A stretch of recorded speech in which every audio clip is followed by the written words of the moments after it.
motion is that the motion be agreed to. I call the member for Indi. Thank you, Madam Deputy Speaker. No flies on us today, and I rise today to support the motion put forward by the member for Canning, and I call on the government to ensure the continuation of the dung beetle program. It's your job.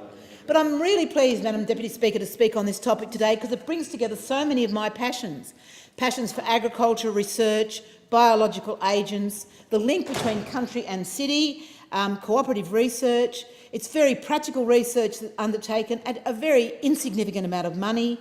And as a sheep producer, I'm very sad to see that the member for Parkes has left. He constantly talked about the farmer he, and I just wanted to remind him that many of us farmers are she. And I suspect dung beetles are not all he either, so sorry about that, Mr Member for Parkes. But in talking to this topic, which I too agree with is a very important topic, I want to say it's such a small amount of money. It's $250,000. Why can't MLA and the CSIRO, why can't someone find the money to do this?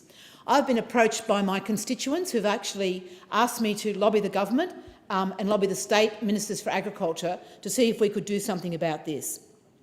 And in particular, I'd like to acknowledge members of my community, Peter Serple, Lachlan Campbell, Belinda Pearce and Joe McAllister, members of the Kiwar Catchment Landcare Group, for taking this issue up. And on behalf of the community of Indi, it's just fantastic to have such strong landcare groups who understand how important these research projects are and how such a little bit of money will make such a big difference. And I support what my colleagues have said about the environmental, the climate change, the great benefits that dung beetles have done. But what I want to particularly emphasise today, it seems many of my colleagues are laughing and they're talking about the dung beetle debate, but in fact this has got such importance for urban Australia. It's the great barbecue tradition, and it's our ability in rural Australia to solve the problem of the fly that actually enables so many of our friends in the city to have their afternoon barbecues on the weekend, to go outside on the patio and enjoy the beautiful weather. And so many people in my community have said, have you noticed, there's no flies around now? It's getting hot, but where are the flies? And how much we've enjoyed the afternoon and evenings fly-free. To think that would go, to think that our city friends would be again attacked by flies for the sake of $250,000.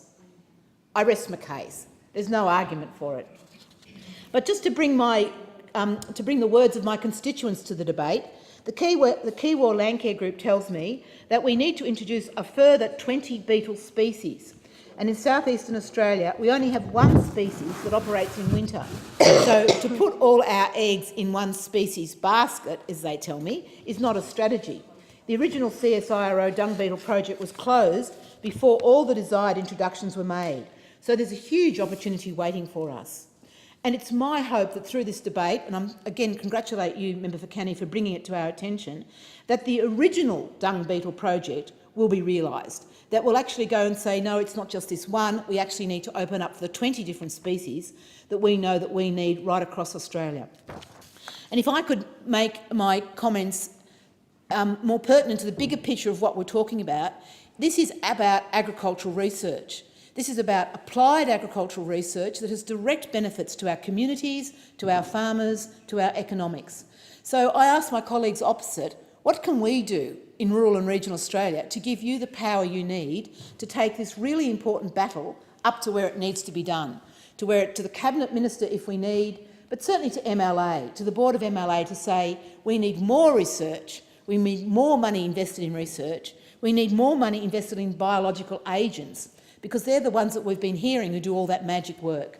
They're not so expensive, but they're so important because they don't take outside chemicals to solve problems. They enable nature to do what it does so well. And in this particular instance, it's a project that I think has just grasped the imagination of so many people because they can actually see the symbolism of $250,000. Solving the fly problem and doing all this other good work for our environment, and it might end for lack of political knowledge, I think, political ability. So anything that we can do, or Eyes Across Bench can do, to support the government to actually make the case, I'm right behind it. So a matter of urgency, $250,000, in the scheme of things it's not a lot. So I urge the government to investigate expansion of the program and all biological programs in Australia, and I particularly congratulate the member for Canning for bringing this really important attention to the matter to the House.